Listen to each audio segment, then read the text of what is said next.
Guillaume Fournier-Fabre, bonjour. Bonjour.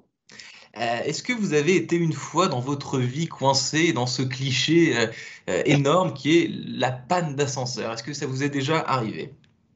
La réponse est oui, ça m'est déjà arrivé. Et j'ai le souvenir de l'ascenseur de chez mes grands-parents, où je suis resté coincé plusieurs fois il y a de nombreuses années.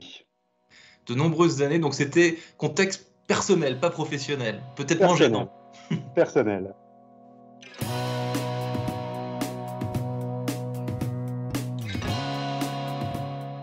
Bonjour à tous et bienvenue au Talk Dessineur du Figaro en visio aujourd'hui avec mon invité Guillaume Fournier-Favre, DG France de Coné, société finlandaise spécialisée dans les ascenseurs et président de la Fédération des ascenseurs. Par ailleurs, ma première question n'était pas évidemment pas anodine. Pardonnez ma curiosité, mais est-ce qu'on a une statistique concernant ce fameux cliché de la panne d'ascenseur? Dans quelles circonstances ça arrive le plus souvent et pourquoi? Qu'est-ce qui cause cette fameuse panne d'ascenseur que tout le monde, que ce soit dans un contexte personnel ou professionnel, redoute un peu? Alors, il y a en France un peu plus de 500 000 ascenseurs qui sont en fonctionnement. Ils réalisent plus de 100 millions de trajets par jour. Donc, c'est quand même un moyen de transport qui est le plus utilisé en France. C'est aussi le plus sûr en termes d'accidentologie. Alors, la question des pannes, évidemment, elle est bien connue et au cœur de beaucoup de questions. On n'a pas de statistiques précises pour vous dire combien il y a de pannes chaque année. On estime en moyenne à 3 par appareil et par an. Mais Ouais. c'est une moyenne, donc c'est pour ça qu'il faut s'en méfier. Et la cause des pannes, dans deux tiers des cas, ce sont les portes. Parce que les portes, c'est un organe en mouvement. Et c'est souvent les portes qui sont les plus fragiles parce qu'on tape dedans, parce que, on les bloque avec la main. Et c'est On souvent les l'organe. décale et on Et voilà. perturbe un petit peu Et le voilà. côté très réglé et méticuleux de la chose. Exactement. La porte de l'ascenseur, c'est sûrement la partie la plus fragile et c'est celle à laquelle il faut faire attention. Hmm. Je me rappelle effectivement d'une panne d'ascenseur dans un contexte personnel aussi à laquelle j'avais plus référence, mais effectivement, il s'agissait de limer en bas de l'ascenseur parce que la porte se bloquait à cause peut-être de la tenir trop souvent. Maintenant, grâce à ce que vous me dites, tout est remis en perspective. Guillaume Fournier-Favre, vous êtes diplômé d'une école de commerce américaine, puis de l'école des ponts ParisTech. Votre rencontre professionnelle avec les ascenseurs, si je puis dire, elle s'est faite quand et pourquoi? Alors, elle s'est faite il y a 8 ans et c'est intéressant parce que moi, j'ai passé l'essentiel de ma carrière dans des groupes américains. Ouais. Et il y a 8 ans, j'ai été approché par une entreprise complètement différente puisqu'elle est finlandaise. Et ce métier de l'ascenseur, il m'intéressait déjà. Je le connaissais un petit peu, mais il m'intéressait déjà. Et Ouais. ils m'ont proposé de franchir le pas et de rentrer dans cette industrie qui est absolument passionnante. Et donc, ça fait 8 ans maintenant que j'ai la chance de travailler dans cette industrie.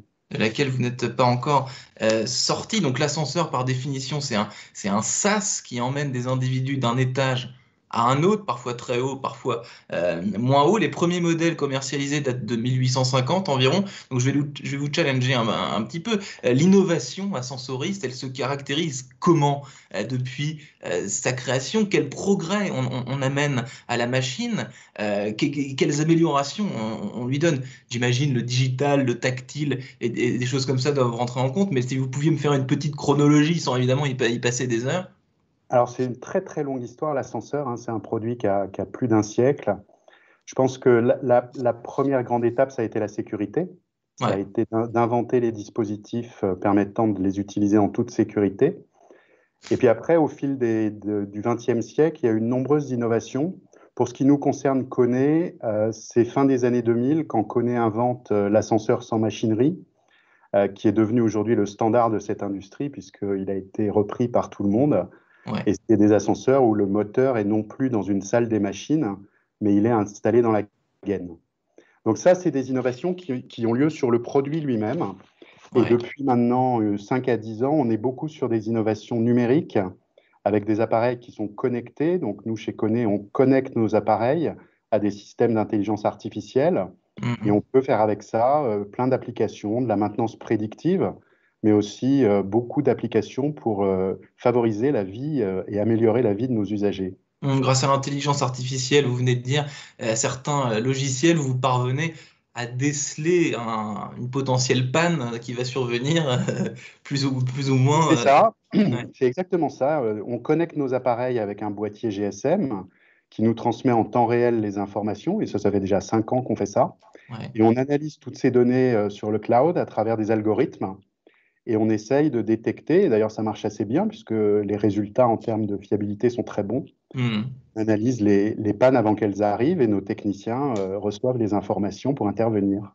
Ouais. Donc un bon ascenseur, ouais, on vient de le dire, au tout début, à la création, c'était de s'assurer qu'il amène un individu ou plusieurs individus à bon port, qui fonctionne de façon technique, que la technique soit irréprochable. Un bon ascenseur, aujourd'hui, donc avec le digital, l'intelligence artificielle et tout ce qu'on vient un peu de décrire, c'est quoi? C'est celui qui ne tombe jamais en panne, c'est celui qui va plus vite que les autres, c'est celui qui vous fait pas attendre, parce que dans certaines entreprises, il y a trois ascenseurs qui se font face, et donc parfois on peut l'attendre très très longtemps. C'est l'ascenseur qui fait rêver, si je puis dire. Voilà. Aujourd'hui, c'est lequel? Prendre l'ascenseur, c'est une expérience. C'est une expérience qu'il faut rendre tous les jours la plus fiable, la plus sûre d'abord évidemment, hein, la plus fiable, mais aussi la plus agréable possible. Et donc, nous, ce qu'on essaye de faire, c'est que l'expérience, ça soit à la fois visuelle, c'est-à-dire Hmm. qu'on met aujourd'hui sur le marché des ascenseurs qui ont des designs, qui sont connectés avec du numérique à bord, avec des décorations. C'est aussi la fiabilité dans le déplacement, vous l'avez dit, hein, dans les immeubles de grande hauteur, on utilise des systèmes pour réduire les temps d'attente. Ouais. Et c'est aussi, je pense maintenant de plus en plus, un service du quotidien. Donc, il faut que ce soit très simple à utiliser. Il faut Ouais. qu'on puisse l'appeler avec son smartphone. Il faut qu'on puisse être informé s'il est en panne. Et donc, il faut travailler sur tous ces services du quotidien, puisque voilà, les gens veulent que ce soit un service qui soit fluide. Ouais, Guillaume Fournier-Fab, ce que vous me dites me fait penser à une étude que j'avais lue, je sais plus exactement où, mais le digital et la technologie rend les gens terriblement impatients. Est-ce que ce constat il est aussi valable pour les ascenseurs et pour votre activité professionnelle? Est-ce que dans les améliorations, dans les innovations que vous avez pu apporter à ce marché, est-ce que l'impatience des clients, des usagers de ce moyen de transport très utilisé, vous l'avez dit au début, il est probant? Est-ce que c'est quelque chose que vous tenez en compte? Alors, nous, on a choisi de marier le produit et le digital il y a déjà plusieurs années. Pas forcément parce que les gens sont impatients, mais parce que le digital, c'est ce qui nous permet d'abord de transmettre de l'information beaucoup plus vite et beaucoup plus fiablement qu'avant. C'est aussi ce qui nous permet d'interagir avec les gens. Quand Hmm. vous êtes un usager, on va interagir avec vous en vous informant, en vous permettant d'appeler l'appareil. Ouais. Mais quand vous êtes aussi un exploitant immobilier, un syndic ou un office HLM, le digital, c'est ce qui vous permet de surveiller votre flotte d'ascenseurs et de vérifier à tout moment qu'elle fonctionne comme vous le voulez. Et c'est Hmm. ça aussi ce service digital. C'est pas que de l'impatience, c'est de l'efficacité. Hmm. Oui, a priori, enfin, les gens normalement constitués préfèrent attendre un peu plus longtemps l'ascenseur, mais que ce dernier ne tombe pas en panne. Ça en Ça, fait partie. ça paraît évident. Dernière question, Guillaume Fournier-Fabre. L'ascenseur n'est pas spécialement Covid compatible en ce moment pour des raisons évidentes. Est-ce que vous avez des feedbacks des clients qui vont en ce sens? Est-ce que vous avez imaginé d'ores et déjà à court terme, parce qu'on espère évidemment que cette crise sanitaire ne va pas durer perpétuellement, est-ce que vous avez lancé des initiatives, des conseils, des modes d'emploi, je ne sais pas, des choses comme ça? Alors, il y a eu deux étapes. Pendant le confinement, on a tous travaillé sur les bonnes pratiques d'usage, essayer d'être seul, Ouais, essayer de réserver l'ascenseur aux personnes qui en avaient le plus besoin. Et en parallèle, on a commercialisé, nous, des solutions touchless, donc qui ouais. permettent de ne pas toucher au bouton. On a commercialisé des purificateurs d'air pour permettre de renouveler l'air dans les cabines. Et on utilise maintenant sur nos nouvelles cabines des nouveaux matériaux antibactériens, antimicrobiens, notamment pour ce qui est les mains courantes. Donc Ouais. pour que quand vous touchez la main courante, les matériaux qu'on utilise permettent d'éliminer une majeure partie des risques de contamination. Donc oui, on a pris ça très au sérieux parce que dans un immeuble de 3 étages, vous pouvez toujours vous dire qu'il y a une alternative, prendre l'escalier. Mais dans des grandes Votre pire tours, ennemi. non, c'est un collaborateur. Mais dans les grandes tours, il a fallu qu'on s'adapte et je pense que ce qu'on a proposé à nos clients, c'est ce qu'on appelle, nous, santé et bien-être. C'est des innovations technologiques et des innovations matérielles qui permettent de... on va pas pouvoir l'éliminer, mais on va pouvoir en tout cas rendre l'expérience beaucoup plus sûre. Exactement. Et enfin, de traverser cette crise sanitaire dans le meilleur monde qui soit, avec le moins de risques possible. Merci infiniment, Guillaume Fournier-Favre, d'avoir répondu à mes questions. Je vous dis à très bientôt dans l'ascenseur ou alors en présentiel. Au moins, bonne, excellente journée à vous. Merci Quentin de votre accueil et bonne journée.